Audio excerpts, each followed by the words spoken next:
इस फल को देख रहे हैं आप? अभी अभी अपनी डाल से अलग हुआ है।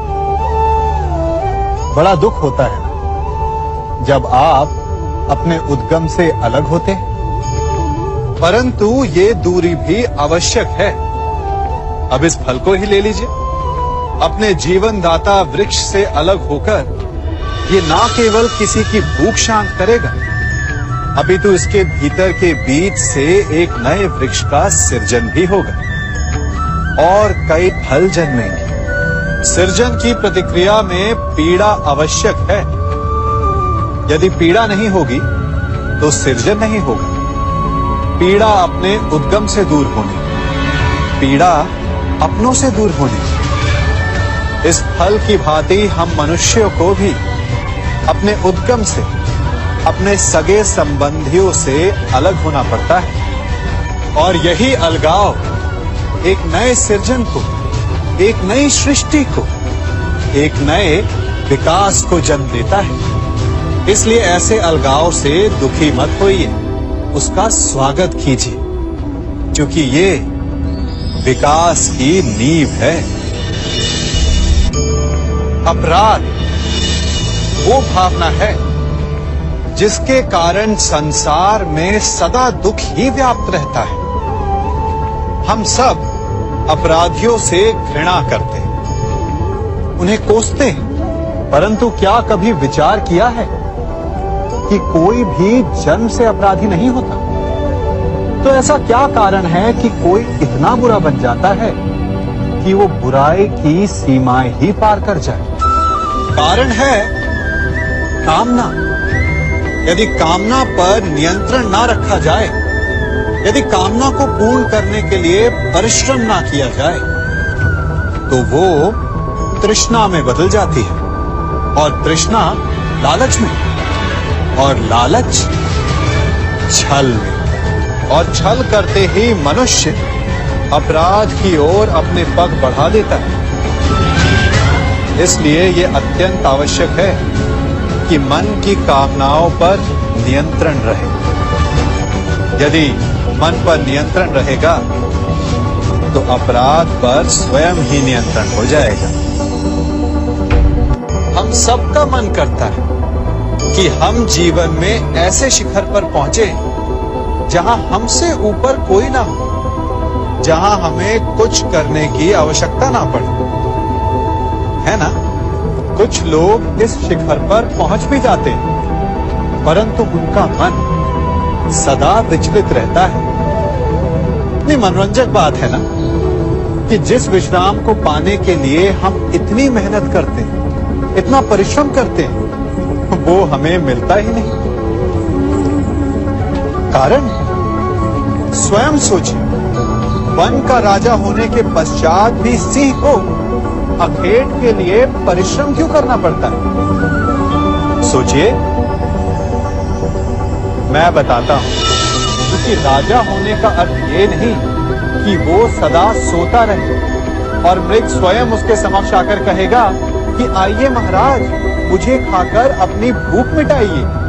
तो समझ लीजिए, कार्य आपके परिश्रम से संपन्न होते हैं, केवल कामना से नहीं।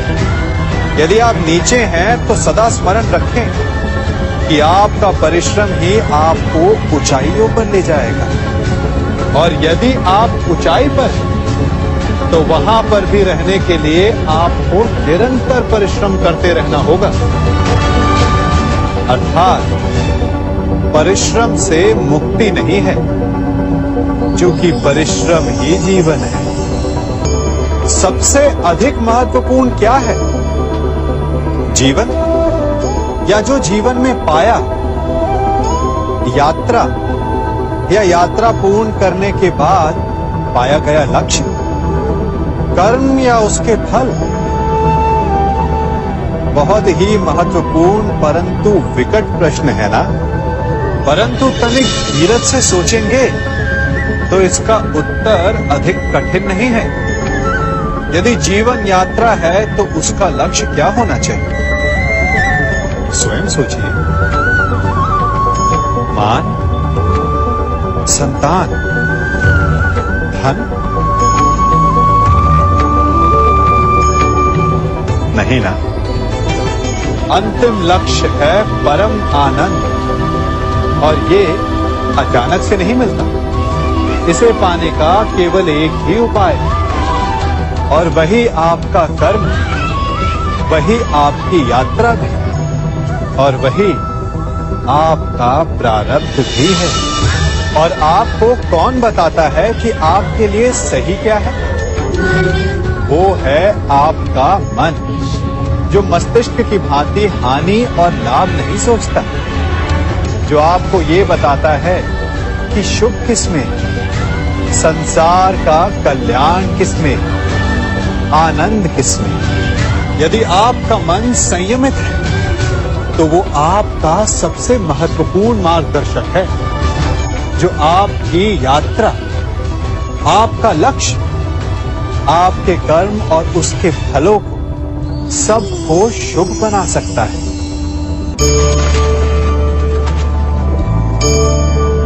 इन पक्षियों को देख रहे हैं आप?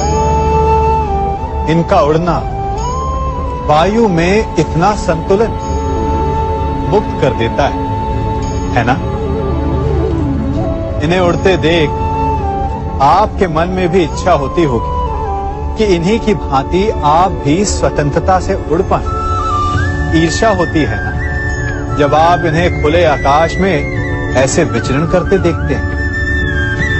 पर कभी सोचा है इस उड़ान को, इस स्वतंत्रता को पाने के लिए कितना परिश्रम, कितना अभ्यास किया होगा इन्होंने? आकाश में उड़ने से पूर्व धरती पर कितना गहन परिश्रम किया होगा इन्होंने? इनके माता पिता ने पहली बार जब इन्हें पंख फड़फड़ाने को उकसाया होगा तो कितनी बार गिरे होंगे? पहली बार वायु में उड़ते समय कितना भय लगा होगा इन्हें? अपनी पहली उड़ान के पश्चात धरती पर उतरते समय गिरकर कितनी चोट खाई होगी? इस उड़ान का, इस स्वतंत्रता का ये मूल है। यदि आप ये दे सकते हैं तो अवश्य आप भी इस स्वतंत्रता को पा सकते हैं। इन पक्षियों की भांति ही अपने चारों ओर जब भी आप किसी सफल मनुष्य को देखें तो उससे ईर्ष्या ना करें, उसके परिश्रम और पीड़ा को समझने का प्रयास करें जो उसने यहां तक पहुंचने में पाई है। प्रेरणा लें, प्रयास करें और स्वयं भी सफल हो जाएं।